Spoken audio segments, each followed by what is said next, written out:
الحمد لله نحمده ونستعينه ونستغفره ونؤمن به ونتوكل عليه ونعوذ بالله من شرور أنفسنا ومن سيئات أعمالنا من يهده الله فلا مضل له ومن يضلل فلا هادي له ونشهد أن لا إله إلا الله وحده لا شريك له ونشهد أن سيدنا وسندنا وحبيبنا ومولانا محمدا عبده ورسوله أما بعد فأعوذ بالله من الشيطان الرجيم بسم الله الرحمن الرحيم فذكر فإن الذكرى تنفع المؤمنين وقال تعالى خذ العفو وأمر بالعرف وأعرض عن الجاهلين صدق الله العظيم. اسٹیج سے تشریف فرما حضرات علماء کرام اور قابل احترام دوستوں اور عزیز ساتھیوں اور پردہ نشین خواتین، میرے آپ حضرات کے سامنے کوئی لمبی تقریر نہیں کروں گا، بس چند ضروری باتیں اسی عنوان کے متعلق دو تین باتیں پیش کر کے اپنی بات کو ختم کروں گا. اسی لیے میں نے آپ حضرات کے سامنے قرآن کریم کی سے دو آیت کریمہ کا انتخاب کیا ہے، جس میں اللہ رب العزت نے پہلی آیت کریمہ میں اسی بات کا تذکرہ کیا ہے کہ جب کتاب و سنت کی باتیں ہوگی، ایمان کا تذکرہ ہوگا، جنت کی طلب اور جہنم سے پناہ کی باتیں ہوگی، تو یہ جو نصیحت کی باتیں ہیں یہ مومنین کو، ایمان والوں کو فائدہ دے گی. آج کی ہماری مجلس کا مقصد بھی ہے. اور دوسری جو آیت کریمہ ہے یہ ہمارے اسی تعلق سے، مدرسے کے تعلق سے، کہ جب کوئی تنظیم، ادارہ، جب کوئی ایک بڑا مینجمنٹ ہو، وہ سب بچوں کو سنبھالنا ہو، تو اس کے اندر ایک دوسرے وسیع نظر اور وسیع دل کے ساتھ، درگزر کے ساتھ اس انتظام کو چلانا ہے. اسی تعلق سے میں نے دو آیت کریمہ کا انتخاب کیا ہے. میرے عزیزوں، ہم تمام جانتے ہیں کہ ہم جس جگہ رہ رہے ہیں، جن حالات میں ہم چل رہے ہیں، جیسے حالات ہمارے سامنے، ہمارے نوجوان بچے اور بچیوں کے سامنے ہیں، یہ سب ہمارے سامنے ہے کہ ایمان سوز حالات کا ہمیں سامنا ہے. اور ان حالات میں اللہ رب العزت نے ہم پر ایک بڑی ذمہ داری جو عائد کی ہے. کون سی؟ ایمانی ذمہ داری، کہ اب اس روئے زمین پر بدی، برائی، گمراہی، گناہ کے کام عام ہوں گے تو کوئی نیا نبی پیدا نہیں ہوگا. اب امت کو دین سکھلانے کے لیے کوئی نئے نبی پیدا نہیں ہوں گے.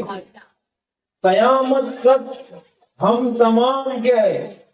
نبی آخر الزمان حضرت محمد رسول اللہ صلی اللہ تعالی علیہ وسلم کی لائی ہوئی شریعت پر ہی لوگ چلیں گے اور اسی پر عمل کریں گے. تو اب جب کوئی نیا نبی پیدا نہیں ہوگا، نئے نبی نہیں آئیں گے اور محمد صلی اللہ تعالی علیہ وسلم کی شریعت پر ہی عمل ہوگا، تو یہ دین کا جو انتظام ہے مسلمانوں میں نسل در نسل چلے گا کیسے؟ ہر چیز کا ایک سسٹم ہوتا ہے. بھائی آپ اپنے بچوں کو اگر دنیاوی تعلیم نہیں دیں گے تو آپ کے بچے کچھ نہیں جانیں گے. وہ بچہ نہ ڈاکٹر بنے گا، نہ سائنسداں بنے گا، نہ انجینئر بنے گا، نہ وہ وکیل بن سکتا ہے. پڑھائی کے بغیر کچھ بھی نہیں. تو ہماری دنیاوی تعلیم کا ایک سسٹم ہے، ایک نظام ہے. اسی طرح ہر چیز کا ایک سسٹم، نظام ہے. کوئی بھی چیز دوسرے میں منتقل کرنی ہے تو اس کا سسٹم اور نظام ہے. اس کی دعوت دینے والے ہیں، اس کو سکھانے والے ہیں، اس کو پڑھنے والے ہیں. دنیا میں ہر ایک چیز کا نظام ہے. تو آخر دنیا کے اندر اسلام کا سسٹم اور نظام کیا ہے کہ اسلام ایک سے دوسرے میں، باپ سے بیٹے میں، اولاد والد سے اولاد میں منتقل کیسے ہوگا. یہ جو ہمارا مدرسوں کا جو سسٹم ہے، مکاتب کا جو سسٹم ہے، کہ آج ہم تمام یہاں جو جمع ہوئے ہیں، کہ جس کا آج کے جلسے کا مقصد ہمارے بچے بچیوں کی حوصلہ افزائی، ان کے اندر دین کو سیکھنے کی طلب اور ایک شوق پیدا ہو، ایک جذبہ پیدا ہو. اسی لیے ہم ہر سال یہ جلسے کرتے ہیں، ہر سال یہ پروگرام کرتے ہیں کہ ہمارے بچوں کے اندر دین کی طلب پیدا ہو. تو میرے محترم دوستو، ایمان کو ایک سے دوسرے میں اور اپنی نسلوں میں منتقل کرنا اب اس امت کے ہر فرد کی ذمہ داری ہے. اب کوئی نئے نبی پیدا نہیں ہوں گے. قرآن کریم میں اللہ تعالیٰ فرماتے ہیں ما كان محمد أبا أحد من رجالكم ولكن رسول الله وخاتم النبيين. اے لوگوں، محمد صلی اللہ تعالیٰ علیہ وسلم تم میں سے کسی کے باپ نہیں ہیں، والد نہیں ہیں، یعنی آپ کی کوئی نرینہ اولاد نہیں ہے. کیا ہے کہ ولیکن رسول اللہ، کہ آپ اللہ کے رسول ہیں. اور آپ کا مقام کیا ہے؟ مقام ختم نبوت و خاتم النبیین، کہ قیامت تک نبوت صرف آپ کی چلے گی، شریعت آپ کی چلے گی. ہاں، قیامت تک اسلام اور دین باقی کیسے رہے گا؟ اللہ تعالیٰ نے اس کے لیے آپ کے وارثین میں علماء کو پیدا کیا کہ قیامت تک مسلمانوں کے معاشرے میں، سماج میں، مسلمانوں کے بیچ میں علماء اس ذمہ داری کو ادا کریں گے. اور پھر انفرادی طور پر ہر مسلمان ماں باپ کی ذمہ داری ہے کہ وہ اپنی نسلوں میں، اپنے بچوں میں، اپنی اولاد میں ایمان کو، اسلام کو منتقل کر کے جائیں. اب کوئی نیا نبی پیدا نہیں ہو. تو پہلی بات آپ حضرات کے سامنے یہ کرنی ہے کہ یہ صرف یہ جو مدرسہ ہمارا ہے، مکتب جو ہے، ہمارا ایک جو نظریہ ہے کہ ہمارے بچے قرآن سیکھ لیں. ہم کیا سمجھتے ہیں کہ ہمارے گھر میں جو بچہ پیدا ہو تو ایمانی ذمہ داری کیا ہے؟ ہم یہ سمجھتے ہیں کہ اس کا پیدائش کے بعد اس کے کان میں اذان دینا، اقامت کہنا، اس کا اچھا نام رکھنا، جب 5 سال کا ہو جائے تو اس کو مکتب میں بھیج دینا. اور وہاں ہمارا نظریہ یہ ہوتا ہے کہ ہمارا بچہ 10 سے 15 سال تک قرآن کریم کو مکمل پڑھنا سیکھ جائے، بس ختم. میرے دوستوں اور میری مائیں اور بہنیں، توجہ سے سنیں، یہ ہماری ذمہ داری ہے، لیکن یہاں ہماری ذمہ داری پوری نہیں ہوتی. اسلام کو منتقل کرنا اب ہم تمام کی ذمہ داری ہے. قرآن کریم میں اللہ تعالیٰ فرماتے ہیں بسم اللہ الرحمن الرحیم والعصر ان الانسان لفی خسر الا الذین آمنوا وعملوا الصالحات. کہ اللہ تعالیٰ فرماتے ہیں کہ انسانیت دھوکے میں. قسم اٹھا کر اللہ فرماتے ہیں کہ زمانے کی قسم انسانیت دھوکے میں ہے. کون ہے فائدے میں اور کون ہے کامیاب؟ وہ لوگ جن کے ایمان درست ہیں، نظریات درست ہیں، عقائد درست ہیں، جن کے پاس ایمانی سوچ ہے اور جن کے پاس اچھے اعمال ہیں. اب جب تک ہم اپنے اولاد کو اسلام نہیں سکھائیں گے، ایمان نہیں سکھائیں گے، تو ان کے پاس اچھے اعمال آئیں گے کہاں سے؟ تو یہ جو ہمارے مکاتب ہیں، یہ مدارس ہیں، یہ ہماری نسلوں میں ایمان اور اسلام کو منتقل کرنے کے اڈے ہیں، ذریعہ. لہذا اب آپ اندازہ لگائیے کہ اس کا جو سسٹم ہے، نظام ہے، یہ ہمارے ہر جگہ مضبوط ہونا چاہیے. کیا ماں باپ کی بھی ذمہ داری ہے، سماج کے ذمہ داروں کی بھی ذمہ داری ہے کہ ہمارے بچوں میں اسلام منتقل ہونا چاہیے. اب جیسے میں نے بتایا کہ صرف اتنا منتقل نہیں کہ بچے اس کو دیکھ کر قرآن کریم کو پڑھنا سکھائے، نہیں، صرف اتنا کافی نہیں ہے، مکمل منتقل ہونا چاہیے کہ جس ایمان پر، جس نیک اعمال پر اللہ تعالیٰ نے جنت کی بشارت دی ہے، اللہ تعالیٰ نے آخرت میں کامیابی کی، اللہ کامیابی کا وعدہ فرمایا ہے، اتنا ایمان اور اتنا اسلام تو ہمیں مرنے سے پہلے اپنی نسلوں میں منتقل کر کے جانا ہے. لہذا پتا چلا کہ بچوں کو اسلام سکھلانا یہ صرف مولانا کی اکیلے کی ذمہ داری نہیں ہے. اس میں ماں باپ کا سپورٹ نہایت ضروری ہے، والدین کا سپورٹ ضروری ہے. کیوں؟ علماء کی ذمہ داری ہے، مولانا کی، اس کے استاد کی ذمہ داری ہے کہ وہ مکتب میں، مدرسے میں صحیح اسلام منتقل کرے. ماں باپ کی ذمہ داری ہے کہ وہ اپنے گھروں کے اندر اپنے ایسا ماحول، دینی ماحول بنائے اور اس کی عملی مشق کرائیں. میں نے شروع میں کہا ہم ایسے حالات سے گزر رہے ہیں، ہمارے سامنے طرح طرح کے مختلف ایمان سوز حالات ہیں کہ جہاں ہمیں بہت سی نظریاتی سوچ کا سامنا ہے. کہ توحید کے خلاف بہت سی ارتدادی ہوائیں پھیل رہی ہیں، ملحدین اسلام پر اعتراض کر رہے ہیں، قرآن پر اعتراض کر رہے ہیں. ہم ایک ملی جلی آبادی میں رہتے ہیں کہ جہاں ہمارے بچے اسکولوں میں جا کے بھی کچھ چیز پڑھتے ہیں. تو اگر ہم نے اپنی اولاد میں اسلام کے 3 بنیادی عقیدے، 3 بنیادی نظریات، توحید، رسالت اور آخرت کو صحیح ڈھنگ سے منتقل نہیں کیا تو آخرت میں اللہ تعالیٰ کے یہاں اگر ہماری اولاد کے ایمان میں کمزوری آئی تو ہم سے بھی پوچھو گے. اس لیے کہ یہ امانت ہے. اور اللہ تعالیٰ قرآن میں کیا فرماتے ہیں؟ إِنَّ اللَّهَ يَأْمُرُكُمْ أَن تُؤَدُّوا الْأَمَانَاتِ إِلَىٰ أَهْلِهَا. ہم سے کیا سمجھتے ہیں؟ اگر کسی کے پاس کوئی پیسہ، کوئی چیز، زیورات رکھوا دیا اور وقت پر واپس دے گا، اسی کو امانت سمجھتے. یہ امانت تو ہے ہی، لیکن اصل جو امانت ہے وہ کیا ہے؟ جو آج ہم ایمان والوں کے گھروں میں پیدا ہوئے ہیں، مسلمانوں کے گھروں میں پیدا ہوئے ہیں، ہمارے ماں باپ نے ہم کو اسلام سکھلایا، ایمان سکھلایا، ہمیں ایک سوچ دی کہ جس طرح آج ایک ہم چھت کے نیچے رہتے ہیں، میدان محشر میں ہمارا حساب و کتاب ہوگا، اس کے بعد جنت میں بھی ہمیں ایک ساتھ رہنا ہے.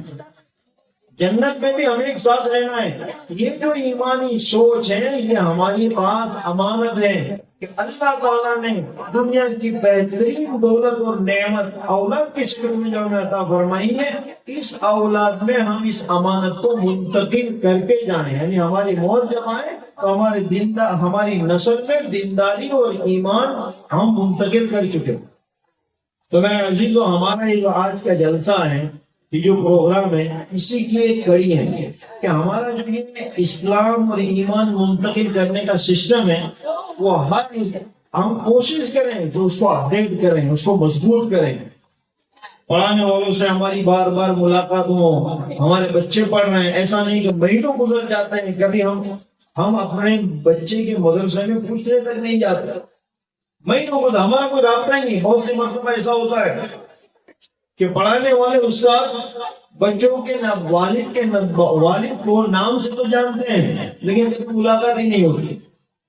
تو یہ تو ہماری آخرت کی ذمہ داری ہے. اللہ تعالیٰ نے جس مقصد کے لیے ہمیں پیدا کیا ہے، اب یہ ذمہ داری ہم تمام کی ہے. اور اگر ہم نے صحیح معنی میں ایمان منتقل نہیں کیا تو آج ہم جو سن رہے ہیں کہ لوگ کیا ہو رہے ہیں، مسلمان ہیں، نام مسلمان ہیں، لیکن سوچ کیا ہوتی ہے کہ کہیں کسی کے سامنے ماتھا ٹیک دیا، اللہ کے ساتھ کسی کو پارٹنر بنا لیا، ایمان کے معاملے میں کسی سے بھی کمپرومائز کر لیا، کسی کو خوش کرنے کے لیے اللہ کے ساتھ کسی کو دوسرے مخلوق کو پارٹنر بنا لیا، کسی کو خوش کرنے کے لیے کسی اور مذہب کا مذہبی عمل کر لیا. جبکہ قرآن یہ کہتا ہے کہ تمہارے اندر توحید، اللہ کی وحدانیت کا جو نظریہ، یہ کامل درجے، مکمل درجے ہونا چاہیے. اگر اس میں کمپرومائز ہیں تو پھر تمہارے ایمان پر سوال ہے. اللہ تعالیٰ قرآن کریم میں حضرت لقمان علیہ السلام کا تذکرہ جو اپنے اولاد کو، اپنے بیٹوں کو نصیحت فرماتے ہیں، اس کو فرماتے ہیں کہ حضرت لقمان فرماتے ہیں کہ اے بیٹے، اللہ کی ذات کے ساتھ کسی کو پارٹنر نہ بنانا، کبھی شرک نہ کرنا. آج جو آئے دن ہم خبریں سنتے ہیں کہ ہماری بہت سی جگہ سے ہمارے پاس خبریں آتی ہیں کہ فلاں اتنے سال کی سمجھدار 18 سال کی، 20 سال کی، 22 سال کی بچی اسلام چھوڑ کر جا رہی ہے. یہ اسلام چھوڑ کر کیوں جا رہی ہے؟ کہ حقیقی معنی میں اس نے اسلام کو سمجھا ہی نہیں. وہ مسلمان کے گھر میں پیدا تو ہوئی لیکن اسلام کا نظریہ اس نے جانا ہی نہیں. نہ قرآن کریم کو سیکھا، نہ قرآن کریم کو پڑھا، نہ اللہ کی وحدانیت کے بارے میں اس نے جانا، نہ آخرت کے بارے میں جانا، نہ جنت اور جہنم کے بارے میں جانا. غفلت کے ساتھ ایسی زندگی اس نے گزاری کہ اس نے اپنے عقیدہ آخرت کو اوروں کی طرح سمجھ لیا کہ کیا فرق پڑتا ہے، جو سب کا ہوگا میں ہوگا. تو یہ ہماری ذمہ داری ہے. لہٰذا ہمارا مدرسے کا مکتب کا جو سسٹم کیا ہے، ان کے مضبوط ہونے چاہیے. ہمارے پاس اپنی اولاد میں ایمان منتقل کرنے کا یہی ایک سب سے بڑا ذریعہ ہے. ہمارے جو بچے ہیں، جو بہت کم فیصد ہیں ہمارے بچے اور بچیاں جو بڑے اداروں میں پڑھتے ہیں، جو حافظ قرآن بنتے ہیں، جو قرآن اور حدیث کا علم حاصل کرتے ہیں، جو عالم بنتے ہیں، مفتی بنتے ہیں، کہ وہ تو کافی حد تک کتاب و سنت قرآن اور حدیث کا علم حاصل کرتے ہیں. باقی جو ہمارے لیے بڑی تعداد ہے ہمارے معصوم بچوں کی کہ جو ہمارے مکتب سے اسلام کو سیکھ رہے ہیں. تو اب کیا ہے کہ ہمارے جو مکاتب کے اساتذہ جو ان کو پڑھا رہے ہیں، اب یہاں ذمہ داری بنتی ہے والدین کی کہ وہ اس پہ اکتفا نہ کریں، گھر کے اندر ماحول بنائیں. اور یہ ماحول کیسے بنتا ہے میرے عزیزو؟ یہ ماحول ہم یہ سمجھتے ہیں کہ بس یہ بچوں کو ہمیں پڑھا دیں. نہیں، جب تک دینداری ذمہ داروں کے اندر نہیں آئے گی، جب تک دین کا وجود معاشرے، سماج اور محلے میں نہیں آئے گا، جب تک دینداری ماں کے اندر نہیں آئے گی، وہاں تک آپ اپنے اولاد میں بھی ایمان کو اور دینداری کو منتقل نہیں کر پائے. ایک ماں اگر اپنے گھر کے اندر فجر کی نماز کے لیے روزانہ بیدار ہو، ایک باپ اپنے گھر کے اندر اپنی اولاد کے سامنے فجر کی نماز کے لیے روزانہ بیدار ہو، چاہے آپ کی جوان اولاد نماز کے لیے نہ جاتی ہو، لیکن اس کا اثر روحانی طور پر علماء نے لکھا ہے کہ اس اولاد پر منتقل ہوتا ہے، اور اللہ تعالیٰ ان نیک دیندار ماں باپ کی وجہ سے اولاد کو نیک دیندار بنا دے. آج ہمارا المیہ ہے کہ ہم اپنے اولاد کو نیک اور دیندار بنانا چاہتے ہیں. ہم چاہتے ہیں کہ ہماری اولاد کیسی ہو، فرما بردار ہو، بڑھاپے میں ہماری خدمت کریں. ہماری اولاد کیسی ہو؟ ہماری اولاد، ہم یہ چاہتے ہیں کہ ہماری اولاد عشاء کے بعد ہمارے ساتھ گھر کے اندر فوراً اپنی ضروریات سے فارغ ہو کر لیٹ جائیں، آرام کریں، دیر تک بازاروں میں دور دراز ادھر ادھر نہ گھومیں. ہم یہ چاہتے ہیں کہ ہماری اولاد موبائلوں کے اندر فالتو وقت نہ گزاریں. ہر ماں باپ یہ چاہتے ہیں، لیکن وجہ کیا ہے؟ ماں باپ اپنی اولاد کو سدھارنا تو چاہتے ہیں، صرف اولاد کو سدھارنا چاہتے ہیں، اور یہ سدھارنے کا طریقہ سب سے بنیادی اور مجرب طریقہ ہے وہ یہ ہے کہ جو چیز اولاد میں منتقل ہمیں کرنی ہے، سب سے پہلے ان چیزوں کو اپنی زندگی میں رکھنا ہے. بتکلف اپنی اولاد کے سامنے وہ نیک عمل کریں، پھر جو آپ کے اولاد کے اندر وہ چیز آئے گی. ماں باپ کی ذمہ داری ہے کہ اپنی اولاد کے سامنے کبھی برا بلا نہ بولیں، کبھی ایسے سب کو شکم گالی کے الفاظ نہ بولیں. آپ کی اولاد کبھی گالی نہیں بولے گی. آپ نے دیکھا ہوگا معاشرے میں دو طرح کے لوگ بچے ہوتے ہیں. ایک بچہ ہوتا ہے کہ بچپنے میں گالی بولتا ہے، اب جب اس کی تحقیق کی جاتی ہے تو پتہ چلتا ہے کہ یہ اپنے گھر کے اندر بھی گالی بولتا ہے، اس کے ماں باپ خوش ہوتے ہیں. اور ایک بچہ ہے کہ جو گالی کا نام سنتے ہی نفرت کرتا ہے، اس کو تعجب ہوتا ہے تو فلاں نے گالی بولی، فلاں نے اس لفظ سے گالی بولی. پتہ چلتا ہے اس کے گھر میں اس کی تربیت ایسی ہوئی تھی، نہ اس کے ماں باپ اس طرح کے الفاظ کا استعمال کرتے ہیں، بلکہ ماں باپ اس معاملے میں سخت ہے.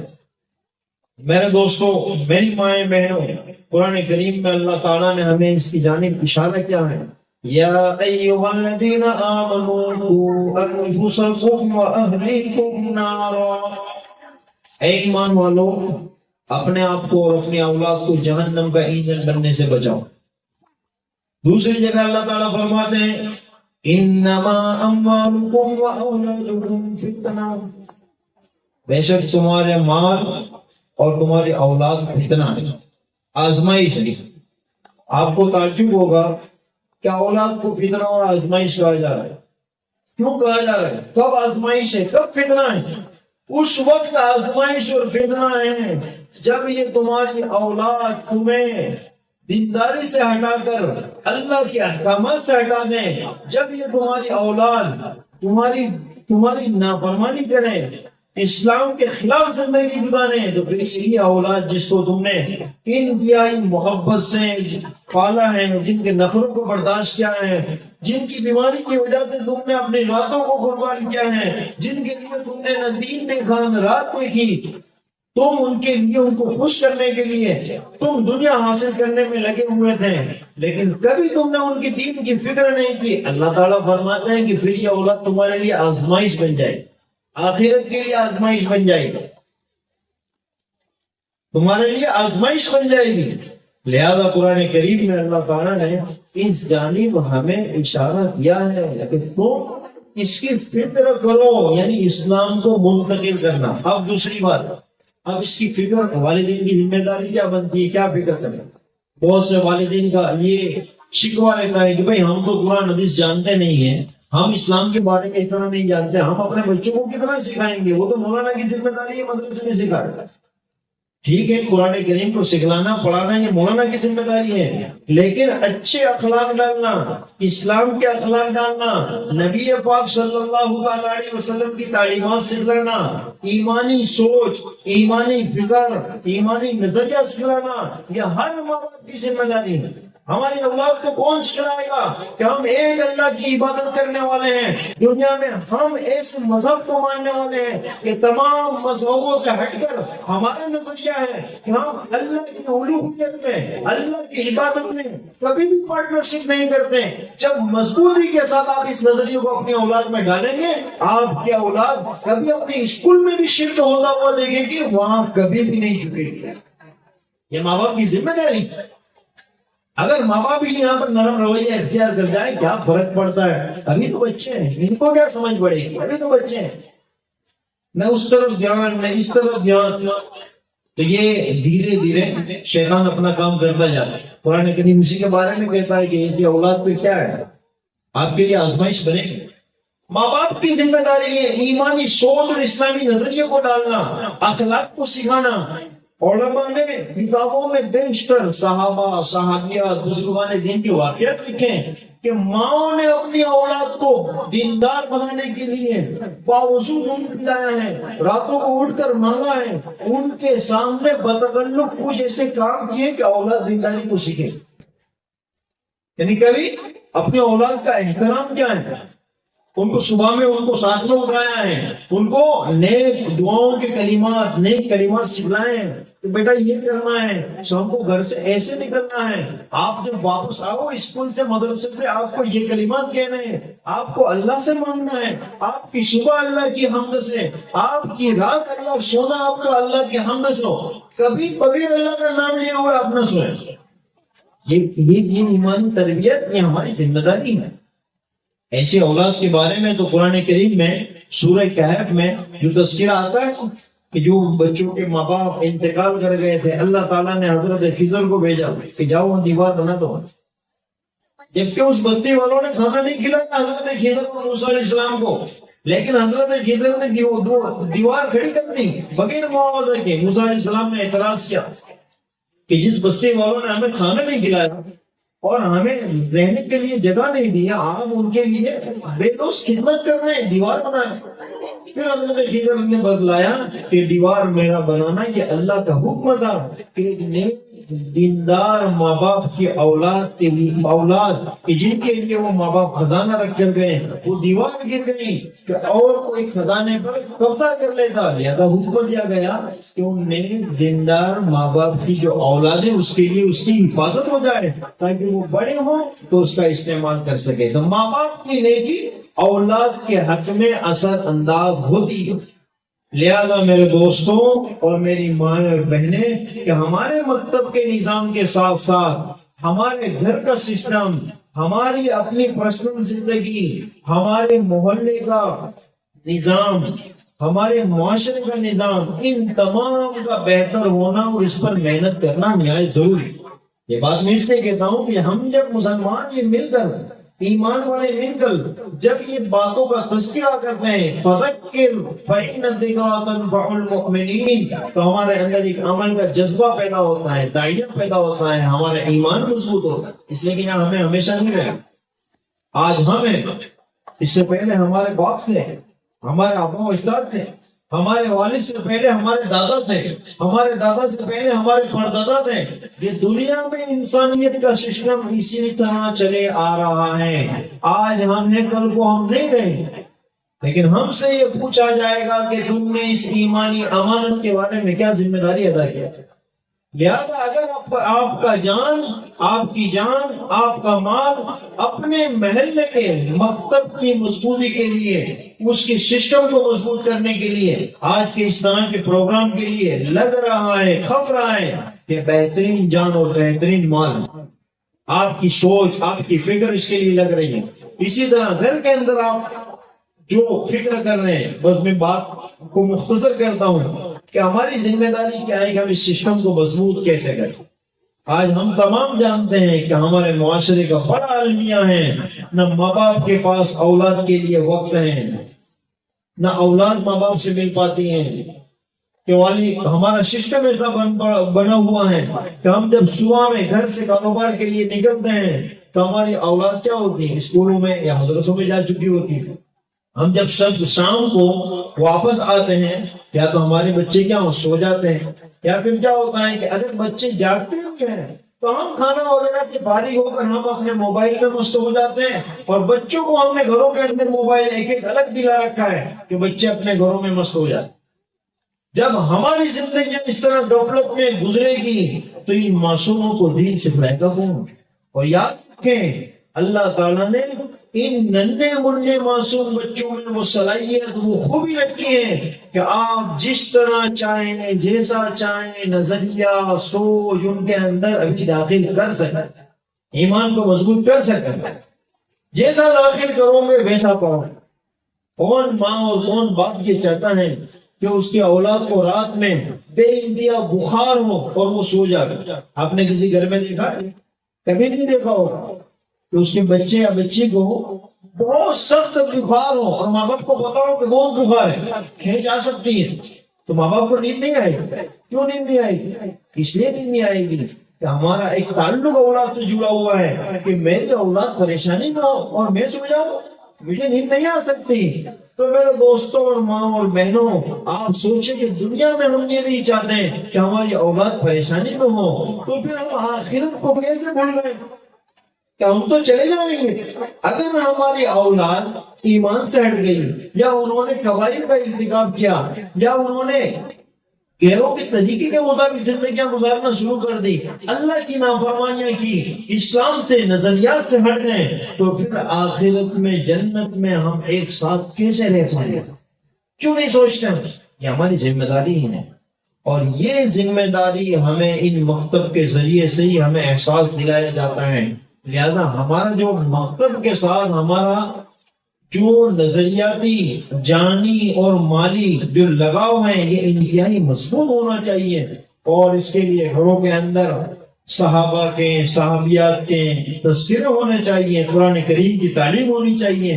آج ہمارے بچوں کو جو ڈالا جائے گا وہ ان کے اندر آپ پائیں گے۔ آپ نے کبھی اپنے بچوں کو بتلایا ہے کہ اس دنیا کا سب سے بہادر انسان، سب سے طاقتور انسان کون ہے؟ کبھی آپ جائزہ لیں اپنے گھر میں، اپنے اولاد کو، بچوں کو بٹھائیں اور پوچھیں کہ بیٹا یا بیٹی بتلاؤ کہ دنیا میں سب سے طاقتور انسان کون گزرے؟ اگر آپ نے ہمارے نبی کے بارے میں کچھ سکھلایا ہوگا تو آپ کو جواب 100% درست ملے گا، لیکن کبھی آپ نے ہمارے نبی کی بہادریاں بیان نہیں کی ہوگی تو پھر آپ کے بچے جو موبائل میں دیکھ رہے ہیں وہ سومو یا موٹو ان کا نام دیں گے۔ تو یہ غلطی کس کی ہے؟ یہ ہماری غلطی ہے کہ دنیا میں سپر پاور کون، طاقتور کون، دنیا میں سب سے سخی کون گزرا ہے، دنیا میں سب سے زیادہ خوبصورت کون، دنیا میں سب سے بڑا حاکم کہ جس نے عدل و انصاف کے ساتھ حکومت اور نظام چلائی ہے۔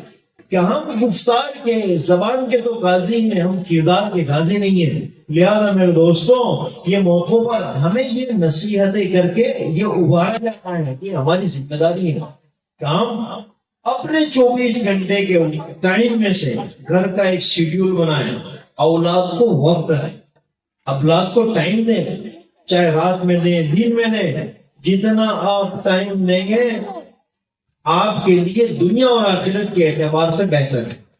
ان کو سکھلائیں، ان کے ساتھ آپ مذاکرہ کریں، ایمان کا، دین کا، آپ کے مکتب کا، اس کے سبق کا، اسباق کا، آپ نے کیا سیکھا، کتنا جانتے صحابہ کے بارے میں۔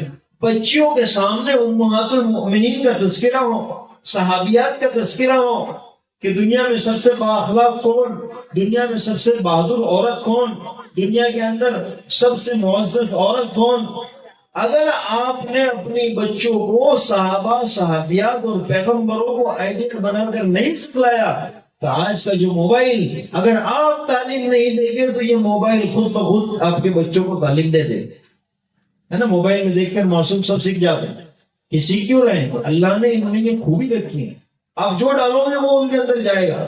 لہذا وقت دینا یہ ہماری ذمہ داری ہے، ان بچوں کو بتلانا کہ دنیا میں اگر تمہارا حقیقی کوئی دوست اور حقیقی کوئی رہبر، دنیا میں اگر تمہارا حقیقی کوئی صلاح مشورہ دینے والا، تم سے حقیقی معنی میں محبت کرنے والا کوئی ہو سکتا ہے تو یہ تمہارے اپنے ماں باپ ہیں اور کوئی نہیں۔ دیکھتے ہیں نا، بہت سی مرتبہ ہوتا ہے بچپنا تو بڑی ناز و نخروں سے ہم نے ان کا پالا اور پھوسا بچپنے میں، لیکن ہوتا کیا ہے کہ دین کے معاملے میں ہم غافل ہیں، تو پھر جوانی ہوتی ہے تو پھر وہ بچے کیا کرتے ہیں، بعض بچے کہ ماں باپ اپنی خوشی کے سامنے ماں باپ کو بھی کیا کرتے ہیں، نظر انداز کرتے ہیں، نہیں مجھے ماں باپ نہیں چاہیے، مجھے تو فلاں سے محبت ہے، مجھے فلاں چاہیے۔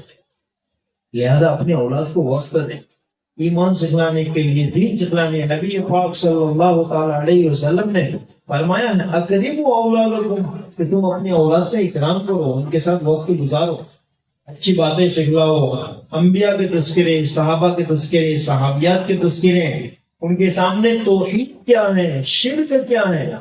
قرآن کریم میں اللہ تعالیٰ فرماتے ہیں ان تجتنبوا کبائر ما تنہون عنہ نکفر عنکم سیئاتکم وندخلکم مدخلا کریما۔ جب تک آپ اپنے بچوں کو بتلاؤ گے نہیں کہ اللہ تعالیٰ کن گناہوں سے روکنے کا حکم دے رہے ہیں، اللہ تعالیٰ فرماتے ہیں کہ اگر تم ان منکرات سے بچ جاؤ گے تو ہم تمہیں جنت میں ڈالیں گے۔ تو آپ اپنے بچوں سے عہد رہے کہ بیٹا ہم رہیں یا نہ رہیں یہ کام کبھی نہیں کرنا، ہم جنت میں ساتھ رہیں گے، ہم کو ساتھ میں جنت میں جانا ہے۔ ماں اور باپ کی ذمہ داری کہ اپنے اولاد کو سکھائے کہ فلاں کام کرنے سے اللہ راضی ہوتے ہیں، فلاں کام کرنے سے اللہ ناراض ہوتے ہیں۔ آپ نے فلاں غلطی کی، اللہ کی نافرمانی ہے، آپ نے فلاں کام کیا، یہ اللہ کی خوشنودی ہے۔ آپ جو سکھلائیں گے آپ کے بچوں کی زبان پر، ان کی زندگیوں میں وہ آئے گا۔ اگر آپ نہیں سکھلائیں گے تو پھر بچوں کے لیے ٹائم پاس کا ذریعہ موبائل۔ لہذا آج کے دور کا سب سے بڑا فتنہ ہے موبائل۔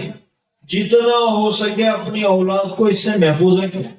اگر آپ خود ٹائم دیں گے، بہت سے ماں باپ یہ شکایت کرتے ہیں کہ اب تو ہمارے بچوں کو عادت ہو گئی ہے، کیا کریں، موبائل نہ دیں تو پھر وہ ہم کو پریشان کرتے۔ یہ پریشان اس لیے کرتے ہیں کہ ہم وقت نہیں دیتے، ہم خود بھی تو موبائل میں لگنا چاہتے ہیں، یا پھر ہم نے نظام ایسا بنا رکھا ہے کہ ہم پورا دن باہر، رات میں بھی کھانے کے بعد ہم باہر چلے جاتے ہیں، تو بچے پھر کریں گے کیا؟ لہذا اپنے بچوں کے ساتھ وقت کو شیئر کریں اور اولاد کی تربیت کریں، اور اس نظام کو یعنی اسلام کے منتقل کرنے کے نظام کو مضبوط کریں۔ ایک آخری بات کی بات کو ختم کرتا ہوں، گھروں کے اندر دین کی، اسلام سکھانے کی کتابیں لائیں۔ آج بچے، آج مائیں بہنیں موبائل پر یوٹیوب کے ذریعے ہر چیز کو سیکھ رہی ہے۔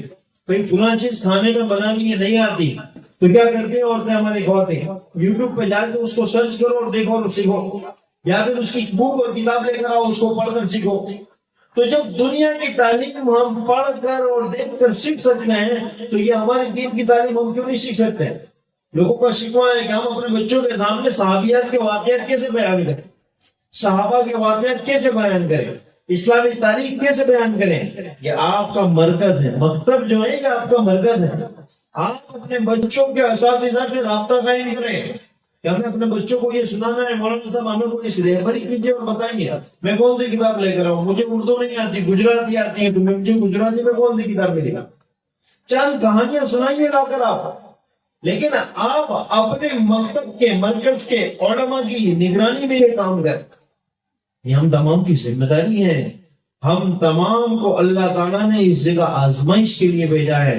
ہم جب اولاد نہیں ہوتی تو اللہ سے مانگتے ہیں رب ہب لی من لدنک ذریۃ طیبہ، کہ اللہ مجھے پاکیزہ اولاد عطا فرما۔ جب اللہ نے اولاد دی جو دنیا کا ایک بہترین تحفہ، اللہ اس کے بارے میں ہم سے پوچھے گا، تو اس اولاد کے حقوق ہم نے ادا کیا نہیں۔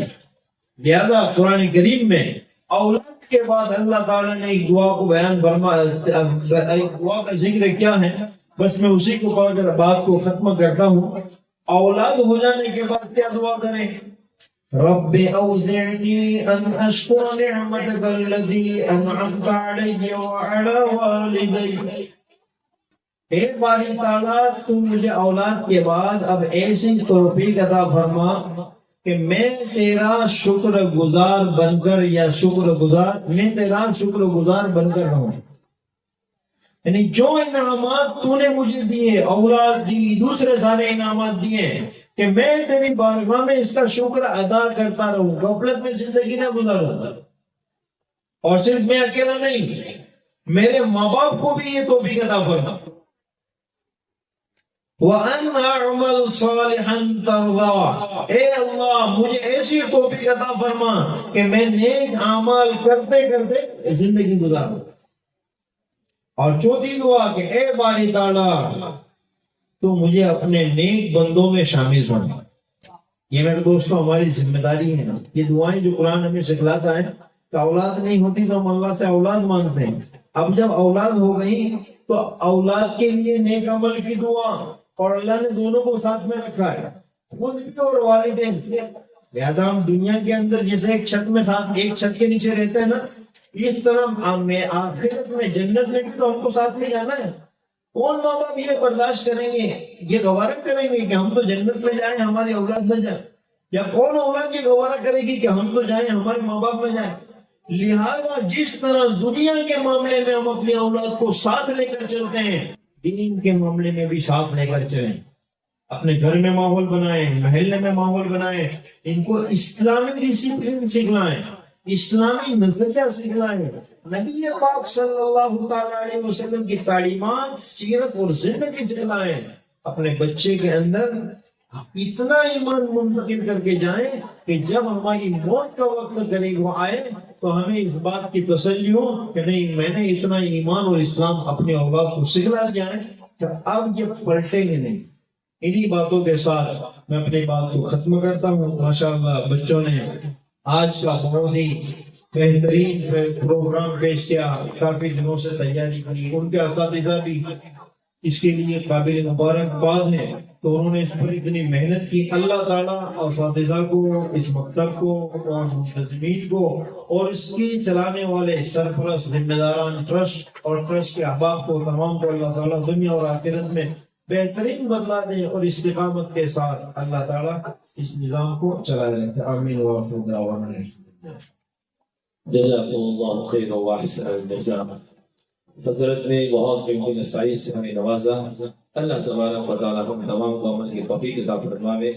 اب انشاءاللہ ان اعمال کی تقریب وجود میں آئے گی، اس کے بعد انشاءاللہ دعا و مجلس کا اختتام ہوگا۔ اس سے پہلے میں آپ کو بتا دوں کہ پہلے جن بچوں کے امتحان میں نمبرات آئے ہیں، نمبرات ماشاءاللہ سبھی کے آئے ہیں، لیکن